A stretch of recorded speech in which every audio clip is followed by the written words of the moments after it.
So, get this. FC Barcelona is about to become the richest football club in the world. And no, it's not because of some superstar signing or a crazy new sponsorship deal. The reason is their new stadium. A project so huge, it's going to change the game. Okay, but here's the absolutely wild part.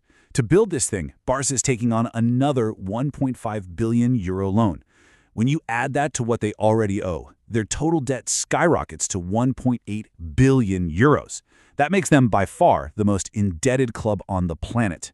So how on earth does that make any sense? How can a club drowning in debt take on an even bigger loan? Well, that's the big paradox, and we're going to break it all down. Now, you've got to understand, this whole thing didn't just pop up overnight. Oh no, this has been a dream, or maybe a nightmare, for almost 20 years. It's been bogged down by everything you can imagine: club presidents at each other's throats, money problems, and a ton of political drama. So let's just run through this crazy timeline real quick. It all starts way back in 2004. The president, Joan Laporta, has this big idea. But then in 2010, a new guy comes in, Sandro Rosell, and he just kills the whole project. Fast forward to 2017, another president, Bartomeu, brings it back to life as Espai Barça, but you guessed it, it stalls out again. It wasn't until Laporta came back in 2021 that he finally got the money together. And now, the super modern version is officially set to start construction in 2025. What a ride. And just to show you how heated this got inside the club, listen to what President Rosell said when he axed the first set of plans. He believed the club should just focus on the incredible team they had back then. This quote just perfectly sums up the years of fighting this project had to endure. All right, so after all that back and forth, it's actually happening. But man, the price tag is enormous, and the risk just as big. So let's get into the numbers. Let's talk about this massive gamble.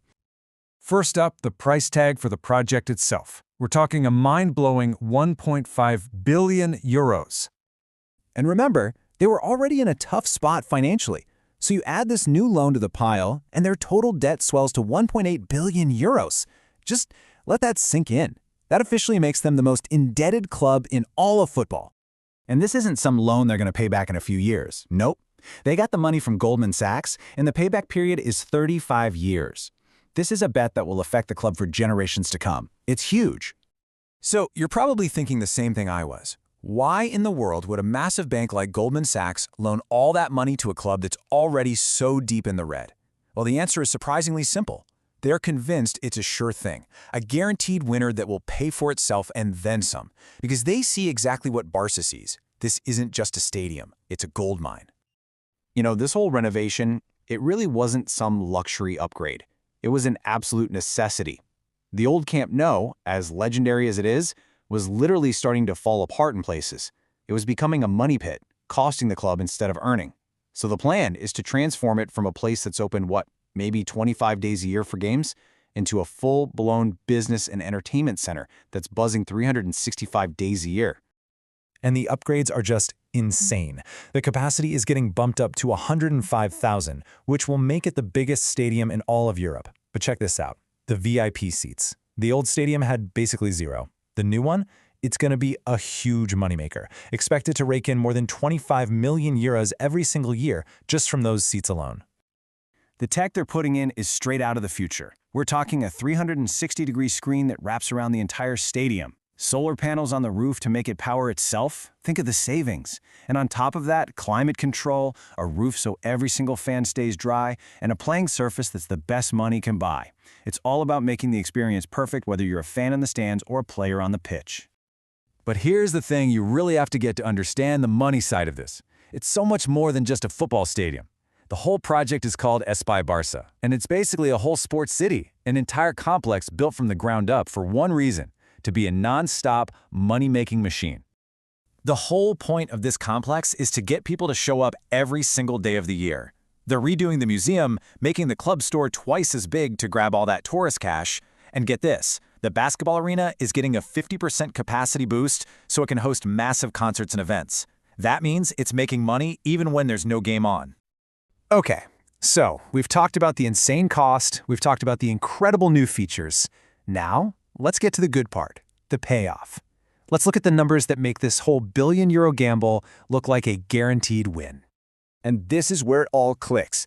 The amount of money the new stadium complex is expected to bring in, it's not just a little jump, it's a colossal leap. And that final number is really the magic number for this entire project. 300 million euros. That's the number. 300 million euros a year in new income just from the Espai Barça complex. To put that in perspective, that's more than the entire yearly budget of a lot of other big football clubs. And what's so smart about this is where that money comes from. It's not all riding on ticket sales. No, it's spread out. You've got those high-roller VIP seats, big money from naming rights and sponsors, the museum and tours, concerts, events, plus all the shops and food. It's a business with a whole bunch of different income streams.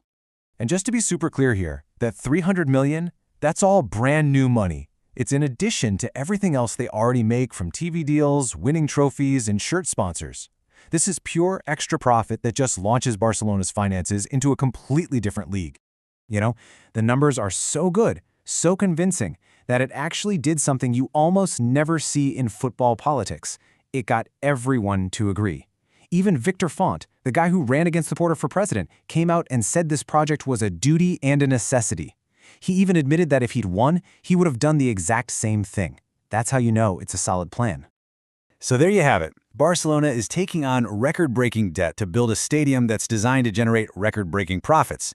It's this wild, high-stakes strategy to basically spend their way out of a financial hole and become the richest club in the world. It's incredible. And it really just leaves you with one big, fascinating question. Is this the future? Is this the new blueprint for every other big club? Will this project completely redefine what a football stadium is and what it can be forever?